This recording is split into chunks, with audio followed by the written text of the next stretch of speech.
Bismillahirrahmanirrahim. Assalamu alaikum girls. I hope you all are fine and doing well. आज जो topic हमने पढ़ना है वो पिछले ही टॉपिक का पार्ट है और पिछला टॉपिक आपको याद होगा कि हमने इलेक्ट्रिक पोटेंशियल के बारे में पढ़ा था। इलेक्ट्रिक पोटेंशियल को रिवाइज़ करते हुए हम आगे चलेंगे और इसी को मज़ीद डिराइव करेंगे मुख्तलिफ़ रिलेशंस के लिए आज के लेक्चर में। तो चलें स्टार्ट करते हैं। अब आपको स्क्रीन पर कुछ फार्मूलाज़ नज़र आ रहे हैं और ये वो फार्मूलाज़ हैं जो कि आप पिछले लेक्चर में पढ़ चुके हैं और स्टेप बाय स्टेप इन फार्मूलाज़ को यहाँ पर मैंने लिखा है। अब पहले फार्मूला को अगर आप देखें तो ये चेंज इन पोटेंशियल एनर्जी है जो कि वर्क डन के इक्वल लिखा गया था और जिस फिज़िक्स की बेस पे हमने इसको इक्वल्स टू वर्क डन लिखा था वो हमारे पास बेसिकली वर्क एनर्जी प्रिंसिपल कहलाता है। उसके बाद हम वर्क डन और पोटेंशियल डिफरेंस को रिलेट कर रहे हैं जिसमें पोटेंशियल डिफरेंस जो है वो वर्क डन है in carrying a charge from point A to point B and in carrying a unit charge. So we divided it with Q naught. Then we derived a relation between potential difference and change in potential energy and we found that change in potential energy is equals to Q naught times change in potential difference. After that, we moved towards the potential at a single point and we found that potential at a single point is equivalent to the work done per unit charge in carrying this charge from a point of infinity where potential is 0 to certain point in an electric field which is labeled as B. And in last we just dropped those subscript and write in general terms that potential at a single point is equals to work done per unit charge. But remember, this work done is equal to the work done carrying this charge from point where potential is 0, that is at from infinity to some specific point in an electric field. Last formula number 5 जो कि define किया गया है potential at a single point के लिए, लेकिन फिर भी आपको याद होना चाहिए कि ये अभी भी एक पोटेंशियल डिफरेंस है क्योंकि इसमें स्टार्टिंग पॉइंट की वैल्यू 0 है और एंडिंग पॉइंट की वैल्यू v है। तो दिस मीन्स कि ये पोटेंशियल डिफरेंस है जिसको आप v माइनस 0 लिख सकते हैं। आई होप कि आपने ये तमाम फार्मूलाज़ याद कर लिए होंगे और चूँकि बीच में संडे आ रहा था तो आई होप कि आपने इन चीज़ों को अच्छी तरह पढ़कर समझ लिया होगा और लर्न कर लिया होगा। अब हम इन्हीं चीज़ों को यूज़ करते हुए आगे चलते हैं। आज हमने जो रिलेशन ड्राइव करना है वो पोटेंशियल डिफरेंस और इलेक्ट्रिक फील्ड इंटेंसिटी के दरमियान है और इसके लिए आप रिकॉल कर लें कुछ चीज़ों को। एक तो आपको ये फिगर दोबारा दिखाई जा रही है जिसको यूज़ करते हुए हमने ये रिलेशंस ड्राइव किए थे और फिर कुछ मेन फार्मूलाज जो कि हम पहले पढ़ चुके हैं। पोटेंशियल डिफरेंस को हमने वर्क डन की टर्म्स में इस तरह से लिख लिया था और अब हम वर्क डन को यूज़ करते हुए पोटेंशियल डिफरेंस का रिलेशन इलेक्ट्रिक फील्ड इंटेंसिटी से निकालेंगे। तो चूँकि आप जानते हैं कि जनरल टर्म्स में वर्क डन को डिफ़ाइन किया जाता है force into displacement, that is basically a dot product and work done is a scalar quantity. हमारे केस में हम फोर्स जिस डायरेक्शन में लगा रहे हैं चार्ज भी उसी डायरेक्शन में रिप्लेस हो रहा है, चार्ज भी उसी डायरेक्शन में डिस्प्लेस हो रहा है। तो हमारे केस में जो वर्क डन है वो जस्ट एफ डी के इक्वल होगा जिसमें हम एंगल थीटा को 1 लेंगे, कॉस थीटा को 1 लेंगे। सेकेंड चीज़ जो हमें यहाँ पे ज़रूरत है वो उस फोर्स की ज़रूरत है जिसको हमने वर्क डन में सब्स्टिट्यूट करना है। अब यहाँ पे आपको एक फ़ोर्स मैंने लास्ट लेक्चर में बताई थी जो डाउनवर्ड लग रही है, जो इस पॉजिटिव चार्ज को नेगेटिव प्लेट की तरफ खींचेगी और ये फोर्स मैग्नीट्यूड रखती थी Q नॉट टाइम्स E। अब चूँकि ये वो फोर्स है जो कि इलेक्ट्रिक फोर्स कहलाएगी, जो हम फोर्स लगा रहे हैं वो इससे ऑपोजिट डायरेक्शन में है, लेकिन हम पहले भी बात कर चुके हैं कि मिनिमम हमें इतनी फोर्स लगानी पड़ेगी ऑपोजिट डायरेक्शन में ताकि हम अपने चार्ज को डिस्प्लेस कर सकें। लिहाजा हमारी जो फोर्स F है वो इस इलेक्ट्रिक फोर्स के इक्वल और ऑपोजिट होगी, जिसको हम F is equals to minus times FE लिख सकते हैं। और चूँकि FE का एक्सप्रेशन हमें मालूम है तो उसको हम यूज़ कर सकते हैं अपनी अप्लाइड फोर्स के लिए। लिहाजा हमारी जो फोर्स है जो वर्क डन कर रही है वो इक्वल आ जाएगी माइनस Q0 टाइम्स E के। और इसी फोर्स को जब हम वर्क डन में सब्सिट्यूट करेंगे in magnitude form, we would get work done is equals to minus Q0 E times D। अब हमने ये एक्सप्रेशन अपने इस मेन एक्सप्रेशन के अंदर सब्सिट्यूट करना है, तो हमारे पास कुछ इस तरह की फॉर्म बन जाएगी। नेक्स्ट काम आप सबको यहाँ सामने नज़र आ रहा है कि Q0 कैंसिल आउट हो जाएगा और हमारे पास जो रहेगी फॉर्म वो होगी potential difference is equals to minus ED। चलें इससे ज़रा आगे चलते हैं। अब ये एक्सप्रेशन हम फाइंड कर चुके हैं। नेक्स्ट काम हमने ये करना है कि मज़ीद अपने रिलेशन को, एक्सप्रेशन को सिंप्लीफाई करने के लिए हम ये कंसीडर कर लेते हैं कि जो हमारी डिस्प्लेसमेंट है वो एकदम से इतनी नहीं है कि हमने ए से उठाकर बी पर रख दिया, बल्कि हमने बहुत सारे इनफाइनाइटेसिमल स्टेप्स को, छोटे छोटे स्टेप्स को फॉलो करके चार्ज को मूव किया है from plate A to plate B या from point A to B and so on. आपकी बुक में इस एक प्लेट को A और दूसरे को B से लेबल किया गया है, ठीक है। मैंने जस्ट यहाँ पॉइंट्स को A B लिखा हुआ है।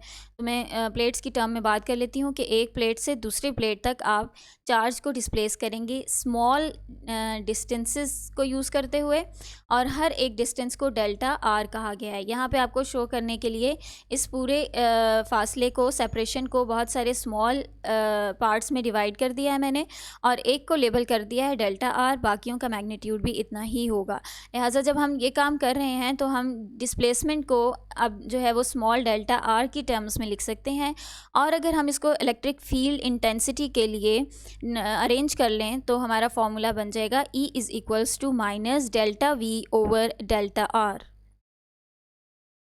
अब जो आपके राइट हैंड साइड पे क्वांटिटी आ रही है delta V over delta R, ये एक ऐसी क्वांटिटी है जो कि फ़िज़िकल मीनिंग रखती है और इसके फ़िज़िकल मीनिंग को समझना ज़रूरी है। ये बेसिकली क्या है, change in potential with respect to change in position, ठीक है।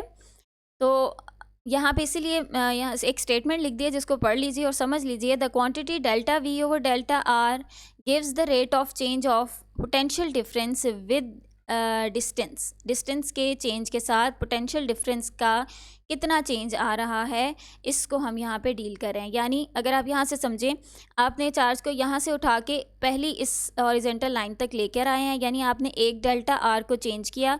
इस दौरान डेल्टा V कितना चेंज हुआ है, फिर आपने सेकंड डेल्टा R चेंज किया, उस दौरान डेल्टा V में या पोटेंशियल डिफरेंस में कितना चेंज आया, एंड सो ऑन। ये इस तरह से हम इस क्वांटिटी को समझ सकते हैं। और ये जो quantity delta V over delta R है, इसको पोटेंशियल ग्रेडियंट कहते हैं।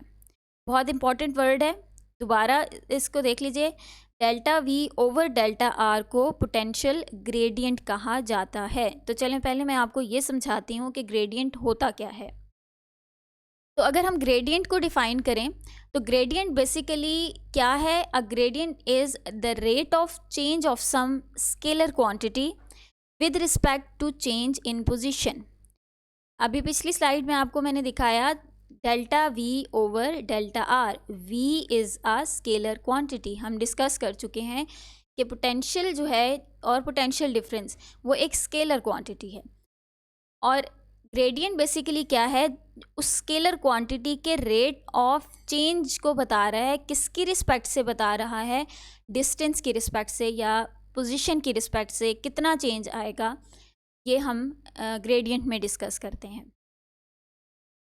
ग्रेडियंट की अदर एग्जांपल्स क्या हो सकती हैं, एक आपने देख लिया पोटेंशियल ग्रेडियंट, उसके अलावा टेम्परेचर ग्रेडियंट भी होता है और प्रेशर ग्रेडियंट भी होगा।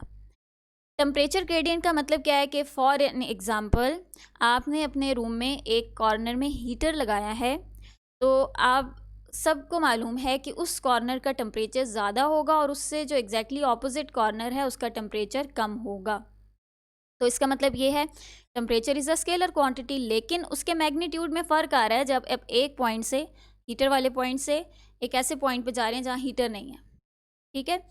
तो पोजीशन अपनी चेंज करते जा रहे हैं, उस टेम्परेचर के मैग्नीट्यूड में डिफरेंस आता जा रहा है। तो आप मैथ्स की टर्म्स में इस डिफरेंस को जिस मैथ की ज़ुबान में जिस चीज़ से समझा सकते हैं उसको ग्रेडियंट कहते हैं। लिहाजा हम यहाँ पे delta T over delta R define करेंगे, वैसे ही जैसे हमने delta we over delta R पीछे स्लाइड में देखा अपने केस के लिए जिसको हम डिराइव कर रहे हैं।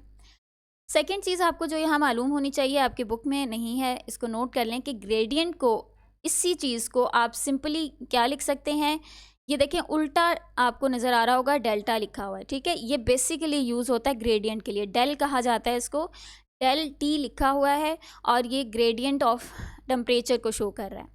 इसी तरह प्रेशर क्या है कि किसी एक पॉइंट पे प्रेशर ज़्यादा है, फॉर एग्ज़ाम्पल आपने एक जो है वो कोई भी एक बार ले ली है किसी भी मटेरियल की बनी हुई और उसके एक पॉइंट पे आप फोर्स लगा रहे हैं, तो उस फोर्स की वजह से उस पॉइंट पर प्रेशर ज़्यादा है as compared to the other end. तो इसका मतलब है कि मुख्तलिफ़ केसेस में, मुख्तलिफ़ सिस्टम्स में प्रेशर ग्रेडियंट भी एग्जिस्ट करता है।